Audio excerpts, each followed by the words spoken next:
Summertime has its own set of illnesses. Summertime is diarrhea time here in South Dakota, and a lot of that diarrhea is hooked with our animal care.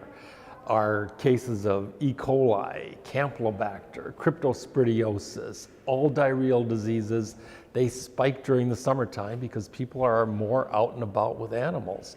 Then there's the insect carried diseases. West Nile, it starts every year. It's now endemic in South Dakota. This past year in 2017, we had 4 deaths for West Nile. We had 73 known cases and probably hundreds of other people who weren't even diagnosed.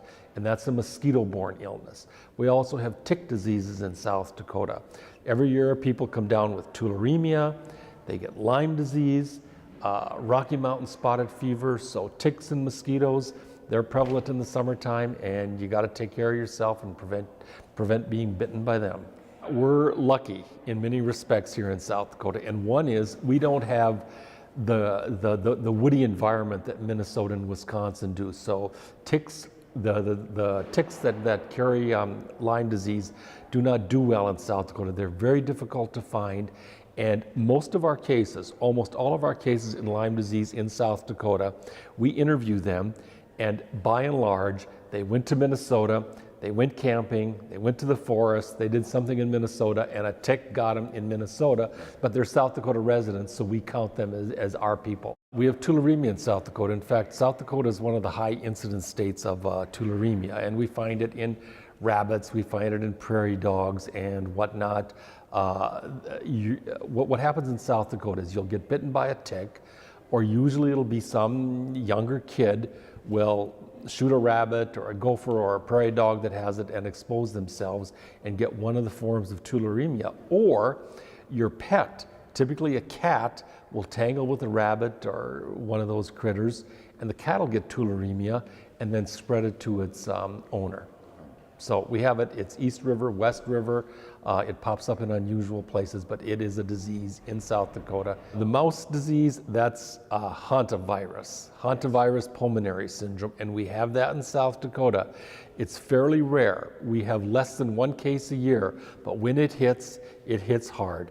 It makes you sick, it makes you very sick, and 1/3 of all cases that we've had in South Dakota and nationally die from it. So if you've got mice in your house or in your barn or your cabin or your outbuilding, don't go in there with a leaf blower and blow it up, because that just stirs up all the urine and the feces, and then you breathe it in and then you get sick. Be very careful, mask, squirt some bleach solution on it and wipe it up very carefully. Those mouse nests and those mouse droppings, and we've had those all over the state too, but it's quite rare, but it's out there and it's deadly. For South Dakota, the big mosquito-borne illness here is West Nile virus. And up until the year 2002, that did not exist in South Dakota. And it hit us. It's an African virus, but it made its home right here in South Dakota. And we have the highest incidence of any state in the country for West Nile virus. Is it living in the birds? Yes, it's a bird disease. And once the mosquitoes come back into life in the spring and summer, there's this bird and mosquito amplification cycle, and then it spills over into humans and makes us sick. Now there's other mosquito viruses too, but those up until this point have been in tropical diseases. Like what recently emerged was the Zika virus, and that's, for an adult, that's even milder than West Nile virus. However, what makes Zika so dangerous and so dreaded is it causes birth defects.